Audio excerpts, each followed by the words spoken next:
And what I wanted to talk about was, where did the work go in terms of, with respect to, since Dr. Willerson had been at this for 10 years, in neurology, we were looking at these possibilities, and my colleagues as well that are working in trauma were also looking at the possibility of using bone marrow cells for neurological conditions. And where things went from there with respect to thinking about it from the heart was to look at it in children with traumatic brain injury, where there's a very high prevalence, unfortunately, or high incidence in Houston.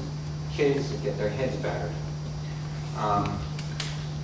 So this was a study that was undertaken actually in children with trauma where they were very, very impaired.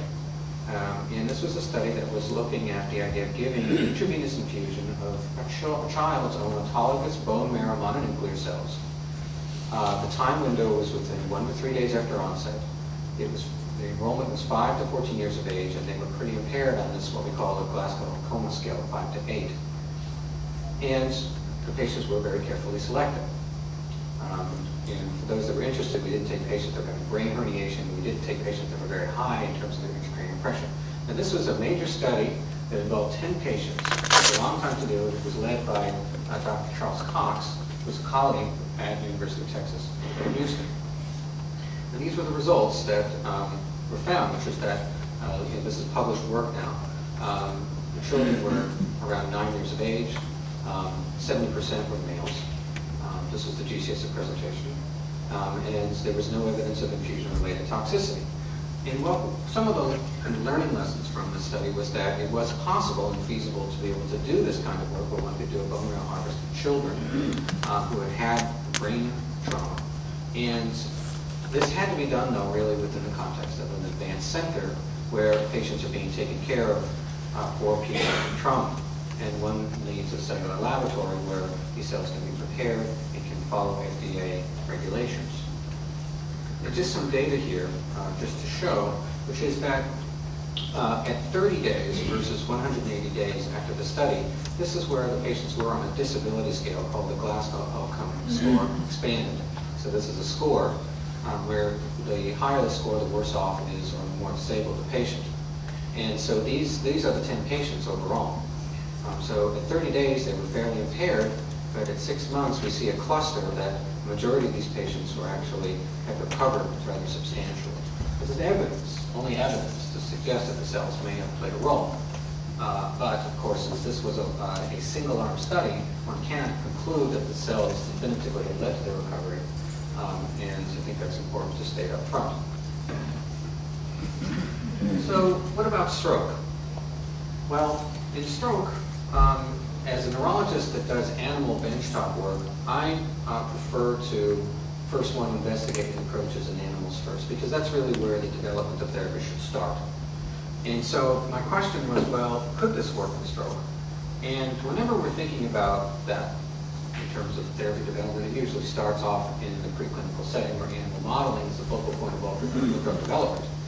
We can look at therapies that can reduce injury.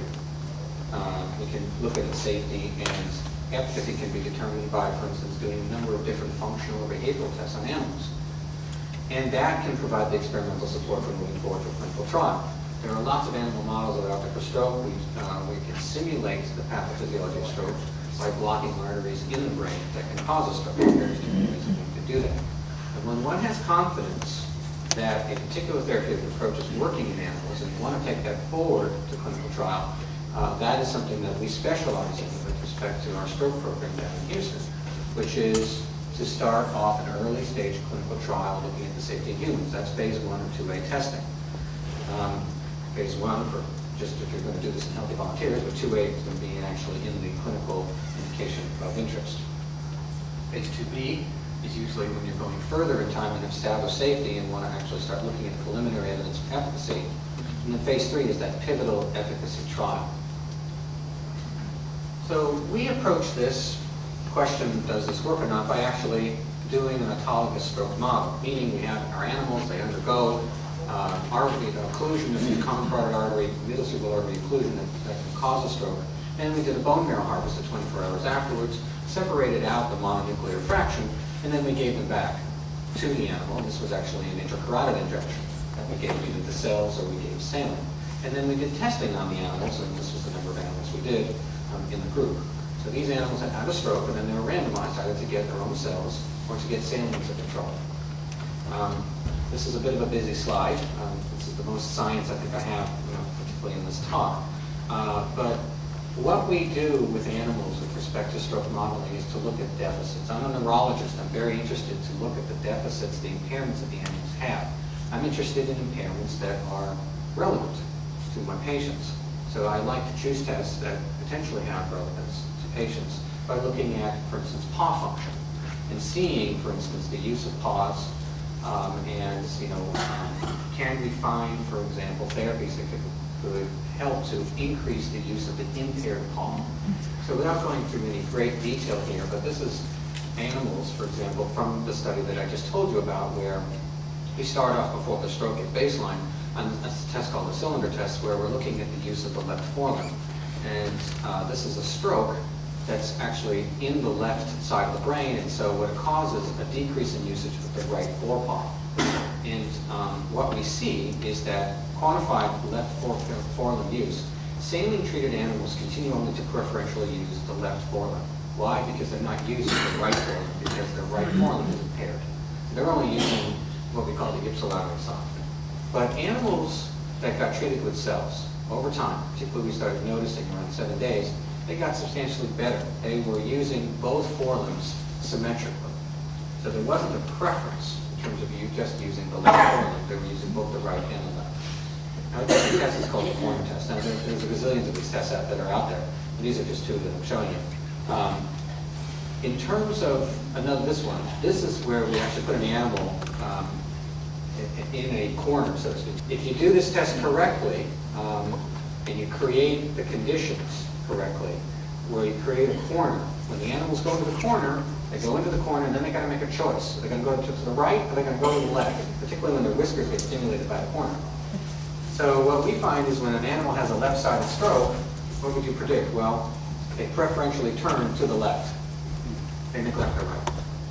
So that's what happens in the saline-treated animals, but we were finding that wasn't the case. In the cell-treated animals, they basically were turning to the right or turning to the left pretty much equally by the end of 28 days. So this is evidence. There's a lot of data that's out there. This is all published work that potentially the concept of using bone marrow cells in an autologous fashion might work. Now, there's a lot of other labs that have gone on, not just us. Many other labs have shown that cells from the bone marrow can work to improve deficits in animal models, and I think that's important.